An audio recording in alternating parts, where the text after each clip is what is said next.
입니다. 예. 근데 우리 이사장님께서는 54세부터 공무원 연금을 받으셨죠?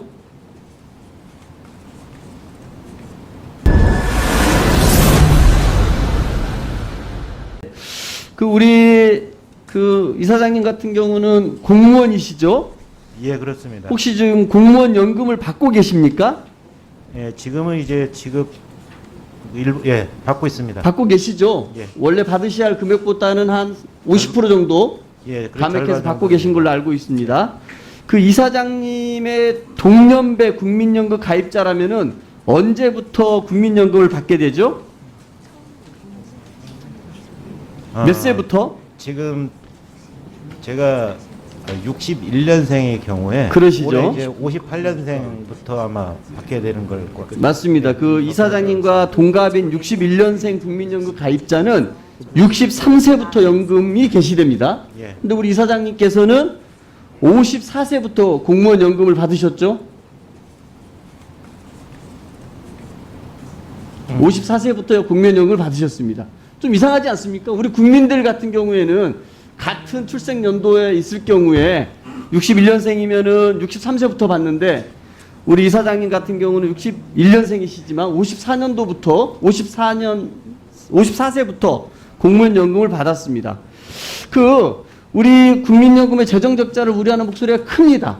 그렇죠? 그렇기 때문에 국민연금 개혁하려고 하지만 여러 가지 어려움이 있어요. 이 공무원연금이나 군인연금, 특수직역연금 같은 경우도 수십 년째 고갈돼 가지고 국민 세금으로 메꾸고 있죠.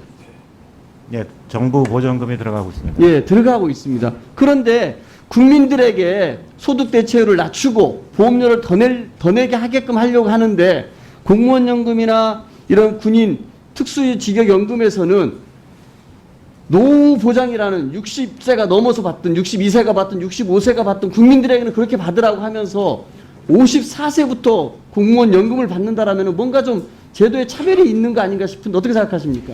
지금 저희 경우를 이제 말씀을 하시니까 누구나 다 54세부터 받는 것으로 이제 오해를 할 가능성이 있습니다.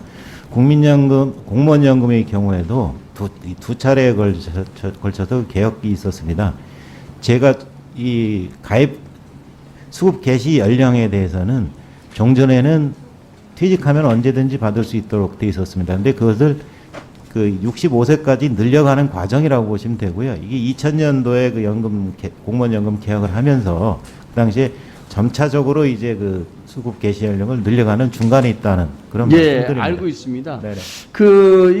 우리 국민들 같은 경우는 나이가 되면 출생 연도에 따라서 받게 되는데 공무원들 같은 경우는 입직, 퇴직 그 연도에 따라 가지고 받게 되는 거 아닙니까?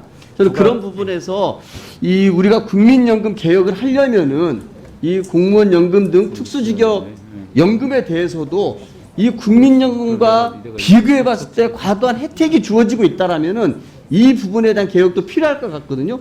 그럴 때만 이 국민연금 개혁을 국민들께 요청할 때 설득력이 있을 것 같은데 그런 의미에서 이 특수직역 연금은 어떤 혜택들이 차별이라 그럴까요? 특혜가 있는지 한번 생각나는 대로 말씀 한번 해주시죠. 어떤 고칠 부분이 있는지. 평면적으로 비교하는 게 참 어려운 부분이 있습니다. 왜냐하면은 공무원과 일반 국민들, 기업 근로자와 노동자들과는 우선은 이 퇴직급여 시스템 자체가 다르거든요. 이제 근로기준법을 적용받으면은 우리 일반 노동자들은 거기에 따른 퇴직할 때 퇴직금 받고 공무원은 그런 게 또 없지 않습니까? 그러니까 굉장히 좀 비교하기가 좀 어려운 부분이 있고요. 다만 그런 지적하신 문제점들을 감안해서 두 차례에 걸쳐서 일단은 공무원 연금 개혁이 있었습니다. 한번 추가적으로 그때 당시에도 똑같은 얘기들이 많이 논의됐었는데요. 현재 상태에서 한번 마지막 현재 입직하는 아마 공무원들 기준으로 보면은 국민연금과 거의 유사한 그런 제도로 지금 바뀌어 있는 것으로 저는 알고 있는데요. 지금 한번 더 확인해 보겠습니다. 예, 수고하셨습니다. 의원님들